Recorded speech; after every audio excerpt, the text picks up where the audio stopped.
सुखदेव जी कहते हैं, परीक्षित, राजा सीद भीष्म को नाम विदर्भाधिपतिर्महान् तस्य पंचा भवन पुत्रा कन्यका च वरान्। विदर्भ देश के राजा हैं भीष्मक, कुंडनपुर जिनकी राजधानी है। इनके 5 पुत्र हैं और 1 कन्या है। पुत्र हैं रुक्माग्रज, रुक्मरथ, रुक्मबाहु, रुक्मकेशी और रुक्ममाली। ये 5 पुत्र हैं। 1 कन्या है जिसका नाम है रुक्मिणी। जो महालक्ष्मी है वही तो रुक्मिणी बनकर के आई है। तो महालक्ष्मी स्वरूप रुक्मिणी के पिताजी का नाम है भीष्मक और माता जी का नाम है शुद्धमती। यहाँ थोड़ा भाव समझें। जिसकी मति शुद्ध होती है महालक्ष्मी उन्हीं के यहाँ आती है। नहीं तो लक्ष्मी के 3 रूप होते हैं, लक्ष्मी, अलक्ष्मी और महालक्ष्मी। अलक्ष्मी उसे कहते हैं जिसमें केवल अनीति के द्वारा, अधर्म के द्वारा धन कमाकर इकट्ठा किया जाए, वो अलक्ष्मी है। अनीति के द्वारा, अधर्म के द्वारा कमाया हुआ धन बढ़ता तो बहुत जल्दी है। लखपति, करोड़पति, अरबपति, खरबपति, सब पति बहुत जल्दी बन जाता है। लेकिन जैसे जल्दी बनता है वैसे जल्दी बिगड़ जाता है। 1 पीढ़ी भी नहीं चलता है, जल्दी नष्ट हो जाता है। लेकिन जिसमें केवल अनीति का पैसा कमाया जाए, अधर्म का। दूसरा नंबर है लक्ष्मी। लक्ष्मी उसे कहते हैं जिसमें नीति और अनीति दोनों तरीके से कमाया जाए पैसा। बेईमानी, ईमानदारी दोनों तरीके का पैसा जिसमें कमाया जाए उसको लक्ष्मी बोलते हैं। लक्ष्मी कुछ दिन तक ठहरती है, ज्यादा दिन नहीं। लेकिन महालक्ष्मी उसे कहते हैं जिसमें केवल अन्य नीति के द्वारा ही पैसा कमाया जाए, जिसमें केवल धर्म के द्वारा ही धन कमाया जाए, उसको महालक्ष्मी का स्वरूप कहते हैं। महालक्ष्मी आती तो धीरे धीरे है। माने धर्म का पैसा अगर आप कमा रहे हैं, नीति का पैसा कमा रहे हैं, तो लखपति, करोड़पति धीरे धीरे बनेंगे, एकदम नहीं बनेंगे। लेकिन जैसे धीरे धीरे महालक्ष्मी आती है वैसे नष्ट भी जल्दी नहीं होती। सैकड़ों पीढ़ी तक हमारे घर में बनी रहती है, बरकरार रहती है और दिन पर दिन बढ़ती रहती है। लेकिन जिसकी मति शुद्ध होती है उसी के यहाँ धर्म का पैसा आता है, उसी के यहाँ महालक्ष्मी आती है। इसलिए सुखदेव जी संकेत में कहते हैं कि रुक्मिणी की माता का नाम है शुद्धमती।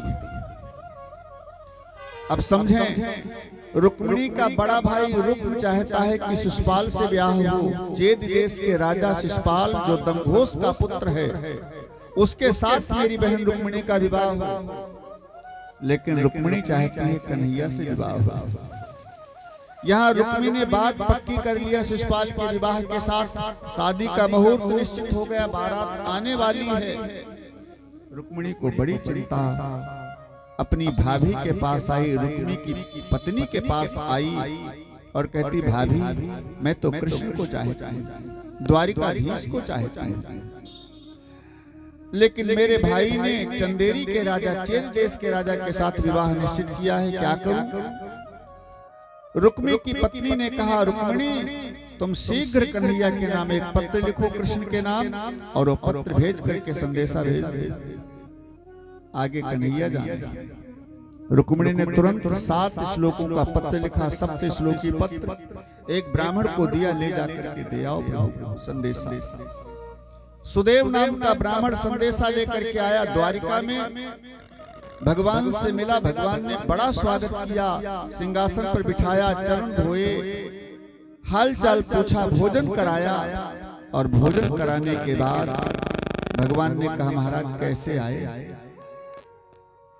रुक्मिणी के पत्र को देने लगे, प्रभु संदेशा लेकर आया हूं रुक्मिणी का। भगवान ने कहा, पढ़कर सुनाओ। ब्राह्मण ने कहा, प्रभु सीक्रेट पत्र है, गोपनीय पत्र है, गुप्त पत्र, ये प्रेम पत्र हम कैसे किसी का पढ़ा? भगवान ने कहा, देखो ब्राह्मणों से मेरी कोई बात छिपी नहीं है, ब्राह्मणों से मेरी कोई बात छिपी नहीं है, इसलिए तुम पढ़ो, पढ़ सकते हो। ब्राह्मण ने पत्र पढ़ा, सप्तश्लोकी पत्र। इतना प्रेम प्रलाप भर दिया है रुक्मिणी ने उस पत्र के अंदर कि जैसे भगवान ने सुना इनके नेत्रों से आंसू छलकाए। मैं चल रहा हूं। ब्राह्मण ने कहा तो हम चलें? कन्हैया ने कहा चले नहीं, मैं भी साथे में चल रहा हूं। और तुरंत दारुक सारथी को बुलाया, रथ तैयार करवाया, कन्हैया बैठे, ब्राह्मण को बैठाला और रथ दौड़ाते हुए चल दिए। रास्ते में बलराम जी मिल गए। कन्हैया कहाँ जा रहे हो? प्रभु कहीं नहीं, थोड़ा ऐसे। भगवान बलराम जी ने सोचा ब्राह्मण रथ के ऊपर बैठा है, इतनी तेजी से रथ दौड़ाते जा रहे हैं, इसका मतलब कोई गड़बड़ जरूर है कहीं। सो बलराम जी ने कहा सही बताओ कृष्ण कहाँ जा रहे हो? कन्हैया ने तो कुछ नहीं बताया, लेकिन ब्राह्मण कहता है कुंडनपुर जा रहे हैं महाराज। और जैसे कुंडनपुर का नाम सुना बलराम जी हंसे। ओहो, मैं समझ गया, मेरा कृष्ण तो सयाना हो गया। अरे जाओ कृष्ण, कुंडनपुर की राजकुमारी रुक्मिणी तो तुम्हारे ही योग्य हैं, इसलिए शीघ्र जाओ। और तुरंत सेनापति को बुलाया। बलराम जी ने कहा पूरी नारायणी सेना द्वारिका की तैयार करो और शीघ्र कृष्ण की सुरक्षा में चलो। बलराम जी भी तैयार हुए। कन्हैया तो पहले चले आए। बलराम जी सेना सजा करके बाद में लेकर के और चले कुंडनपुर। कुंडनपुर के बाहर बगीचा, उसी में ठहर गए कृष्ण। बगीचा में गिरिजा मैया का मंदिर, वही रुक्मिणी ने मिलने का वादा किया है कृष्ण से, इसलिए वही ठहरे। ब्राह्मण से कहा तुम जल्दी जाकर के रुक्मिणी को बताओ। ब्राह्मण आ रहा है। रुक्मिणी का उतावलापन बढ़ता जा रहा है, क्योंकि आज ही विवाह का मुहूर्त है। आज ही विवाह का मुहूर्त है। शिशुपाल बारात भी लेकर के आ गया है, बड़ी विशाल दूल्हा बनकर के आ गया। लेकिन रुक्मिणी की चिंता बढ़ती जा रही है। बारात आ गई है, कन्हैया का कोई अता पता नहीं है। वो ब्राह्मण भी अभी नहीं आया सूचना लेकर। कभी महलों के अंदर जाती है, कभी बाहर निकलती है, कभी अट्टालिका के ऊपर चढ़ करके देखती हैं। अट्टालिका के ऊपर चढ़कर देखा तो दूर ब्राह्मण आता दिखाई पड़ रहा है। रुक्मिणी ने देखा, इन्हें देखा, बड़ा प्रसन्न हो गई। जल्दी आई, नीचे उतर कर बाहर निकली। तब तक ब्राह्मण आया। महाराज हाल चाल बताओ, सब ठीक तो है?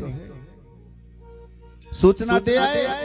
ब्राह्मण ने कहा दे नहीं आया हूं, साथे में लेकर आया हूं। जहां बताया था बगीचा में वहीं रुके, वहीं मिले। अब तो रुक्मिणी बड़ा प्रसन्न हो गई और बड़ा आशीर्वाद दिया सुदेव ब्राह्मण को। सुखदेव जी कहते हैं परीक्षित, पहले ब्राह्मण बड़े गरीब होते थे। क्यों?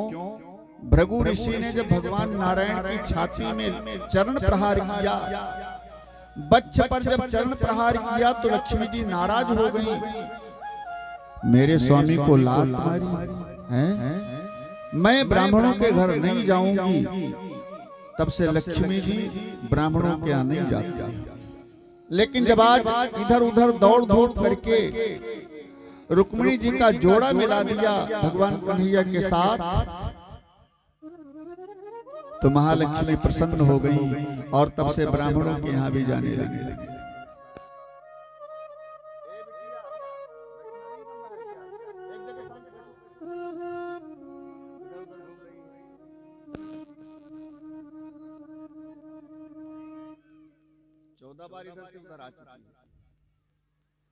बोलिए सच्चिदानंद भगवान की जय। जोर से बोले सद्गुरुदेव भगवान की जय हो। ध्यान दें, रुक्मिणी बड़ा प्रसन्न हो गई।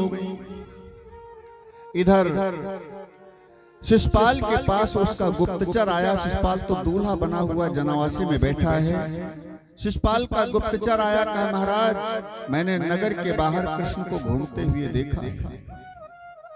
शिशुपाल ने कहा कृष्ण? अरे आया होगा किसी काम से।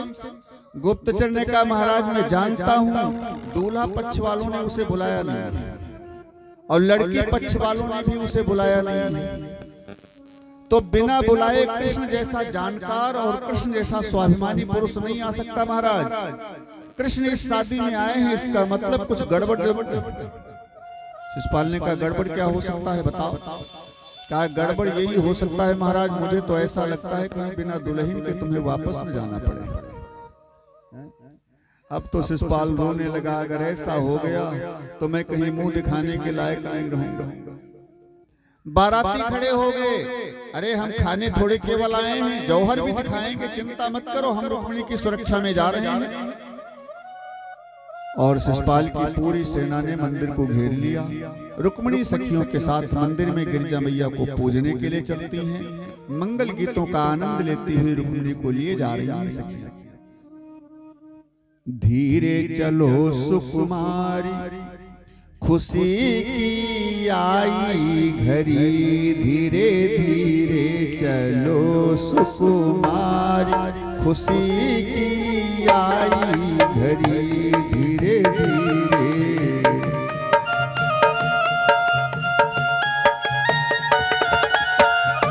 धीरे धीरे धीरे धीरे चलो सुकुमारी खुशी की आई घड़ी, धीरे धीरे चलो सुकुमार खुशी की आई घड़ी। ओ राजा भीष्मक ने ब्याह रचायो, राजा भीष्मक ने ब्याह रचायो, राजा भीष्मक ने ब्याह रचायो, राजा भीष्मक ने ब्याह रचायो। तब आए हैं राजकुमार खुशी की आई घड़ी, धीरे धीरे चलो सुकुमारी खुशी की आई घड़ी, धीरे।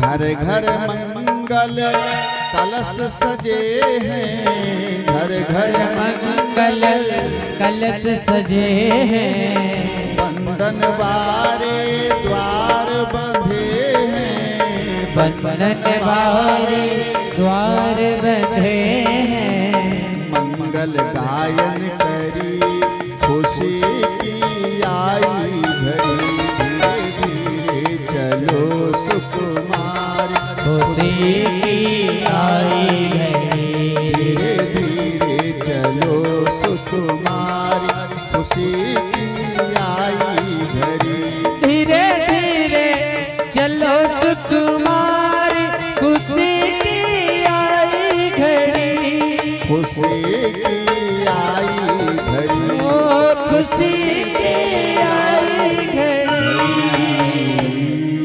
बोलिए राधा कृष्ण भगवान की जय। रुक्मिणी जी आई, मंदिर के अंदर गई, गिरजा मैया का पूजन किया, वरदान मांगा। मैया जो पहले जन्म में वरदान दिया था जब हम सीता के रूप में थी, वही वरदान चाहिए। पहले राम जी मिले थे, अब की बार जो राम जी ही दूसरे रूप में आए हैं वही मेरे को मिलने चाहिए।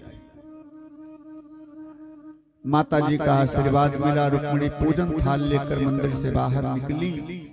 भगवान कन्हैया मंदिर के अंदर जाना चाहते हैं, लेकिन विशाल सेना मंदिर को घेरे खड़ी है चारों तरफ से। भगवान कन्हैया कैसे जाएं? सब इन्हीं के लिए आई। सारी सेना कृष्ण की ओर देखने लगी।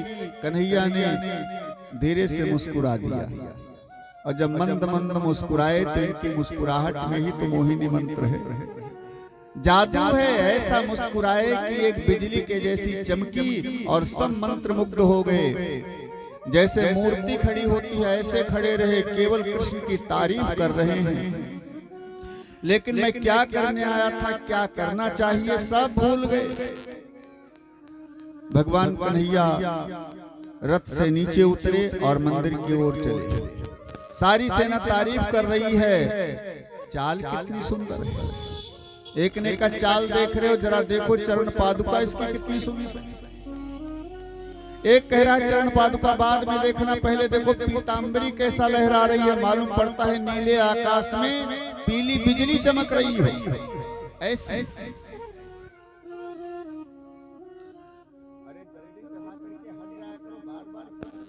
जो भी लेकर के आओ, जल्दी चढ़ा करके हट जाओ, सामने से डिस्टर्ब होने लगता है। आज 6 दिन हो गए वही बताते हुए समझाते हुए, लेकिन समझ में नहीं आ रहा है। बोलिए सच्चिदानंद भगवान की, सच्चिदानंद भगवान की। जो सुनना चाहिए उसे ही केवल भाव से सुनना चाहिए, वही हमारे जरूरत की सामान है। लेकिन आजकल हम लोग आडंबर करने में ही पूरा समय बिता देते हैं। हाँ, जरूरत का ज्ञान ले ही नहीं पाते हैं। ओरिजिनल पूजा क्या है, ओरिजिनल आराधना क्या है, ओरिजिनल प्रेम क्या है, हम केवल आडंबर में ही ज्ञान चर्चा होती है उसी को नहीं सुन पाते, समझ पाते। उसको समझने का प्रयास करना चाहिए। इस समय तुम्हारे लिए मूल विषय केवल कथा है। यहाँ का आडंबर फॉर्मेलिटी केवल आओ चढ़ाओ वापस। बोलिए राधा कृष्ण भगवान की जय। जल्दी जल्दी संपन्न हो, फिर रुक्मिणी जी के विवाह का आनंद लें सभी लोग। तो समझें, भगवान कृष्ण कन्हैया सारी सेना को अगल बगल करते हुए बढ़ते चले जा रहे हैं। अब तारीफ तो सब कर रहे हैं कृष्ण की, लेकिन ये कोई नहीं देख रहा है कि ये कर क्या रहे हैं, ध्यान नहीं दे रहा है। और कन्हैया सारी सेना को अगल बगल करते मंदिर के पास गए। रुक्मिणी बाहर खड़ी थी, रुक्मिणी को गोद में उठाया और सेना के बीच से होकर के निकल कर चल दिया। सारी सेना तारीफ कर रही है, ओहो जोड़ी कितनी सुंदर है। लेकिन रुक्मिणी की रक्षा के लिए आए हैं, ये सब भूल गए, ऐसा मंत्र मुग्ध हो गए। ला करके कन्हैया ने रथ के ऊपर बैठा भी लिया रुक्मिणी को, रथ के ऊपर बैठ भी गए, रथ चला भी दिया। घोड़े कैसा सुंदर चल रहे हैं, देखो तो बिल्कुल हवा से बात कर रहे हैं।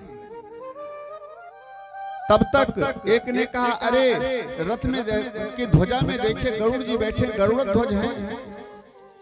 सारी सेना तारीफ कर, इतने में सेनापति आया। वो तो सब ठीक है, लेकिन रुक्मिणी बिटिया कहाँ है? रुक्मिणी बिटिया तो मंदिर में पूजा करने गई थी। एक सैनिक गया मंदिर के अंदर, ढूंढकर बाहर निकला, रुक्मिणी बिटिया तो मंदिर में नहीं है। कहाँ गई? सेनापति पूछ रहा है सबसे, तुमने देखा? कहा ना साहब, मैं तो उसकी पीतांबरी देख रहा था। तुमने देखा? ना, मैं तो चरण पादुका देख रहा था उसकी। तुमने देखा? ना, मैं तो मोर पंख देख रहा था उसका। एक ने आगे बढ़कर कहा, मैंने देखा। बताओ बताओ? कहा वो ले तो गए। तो तुमने बताया क्यों नहीं पहले? उसने कहा साहब जोड़ी बड़ी सुंदर थी, सो मैंने सोचा पहले एक बार ले जाने तो बाद में बताऊंगा। वो ले तो गया, अब घेरो पकड़ो दौड़ो मारो, भागकर जाने न पावे, सारी सेना पीछे दौड़ पड़ी। तब तक बलराम जी आ गया सेना लेकर द्वारिका से। बलराम जी ने देखा, बड़े आनंद की बात है, रथ में रुक्मिणी बहू भी बैठी है, कन्हैया भी बैठे हैं, बड़े आनंद की बात है। कृष्ण के पास आए। बलराम जी ने कहा, कन्हैया तू जल्दी द्वारिका चल, मैं इन लोगों को देखता हूँ जो सेना वाले दौड़ कर आ रहे हैं। जरासंध शिशुपाल दंतवक्त्र। बलराम जी सामने आ गए, ठहरो, पहले हमसे निपटो, बाद में जाओ। जरासंध तो 17 बार पहले हार चुका है बलराम जी से। जैसे बलराम जी को देखा, शिशुपाल के पास आया, महाराज केवल छोटा वाला होता कन्हैया तो हम डटे रहते, लेकिन बलराम आ गया है तो मैं नहीं ठहरने वाला, मैं तो जा रहा हूं। जरासंध दंतवक्त्र सब भाग गए, सारी सेना का संहार कर दिया बलराम जी ने। सुखदेव जी कहते हैं शिशुपाल भी मारे शर्म के दिन में वापस नहीं आया, दुल्हन के डोला में बैठा और पर्दे डालकर दोनों तरफ से रात को घर में आया, चुपचाप महलों में जाकर सो गया, लेट गया। मुंह क्या दिखाऊंगा लोगों। यहाँ भगवान कन्हैया द्वारिका में लेकर के आए कृष्ण रुक्मिणी को। अब संतों के कई मत हैं। कुछ संत कहते हैं कन्हैया का रुक्मिणी का द्वारिका में विवाह हुआ, कुछ संत कहते हैं कि कृष्ण रुक्मिणी को श्राप था दुर्वासा ऋषि का कि तुम दोनों एक साथ द्वारिका में नहीं रह सकते, इसलिए द्वारिका के बाहर एक माधवपुर नाम का नगर बसाया कन्हैया ने और रुक्मिणी से वही विवाह करके रुक्मिणी के साथ वहीं रहते हैं कृष्ण। लेकिन कुछ संतों का मत है, भागवत में सुखदेव जी कहते हैं कि बाद में भीष्मक ने द्वारिका से रुक्मिणी को मंगवाया घर, और फिर कन्हैया दूल्हा बने। वसुदेव जी ने बारात सजाई और दूल्हा सरकार को लेकर कुंडनपुर आए और यहाँ से वैदिक विधान से विवाह करके रुक्मिणी को बहू बनाकर लेकर। ऐसे संतों के कई मत हैं, लेकिन कैसे भी हो द्वारिका में रुक्मिणी कृष्ण का विवाह होता है। आए एक विवाह गीत का आनंद लेते हुए हम सभी लोग, उसके बाद और भी विवाह के गीत का आनंद लिया जाएगा।